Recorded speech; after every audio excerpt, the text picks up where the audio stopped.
So today we're going to be performing a leg press, which focuses on working your glutes.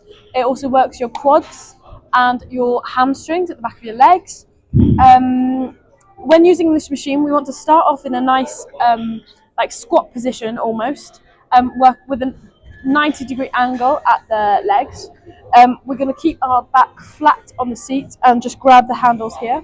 Then when you've selected an appropriate weight to use, we're then going to push off until we're in this eccentric phase, focusing on not locking out the knees. We're then going to come back down and repeat to increase your strength.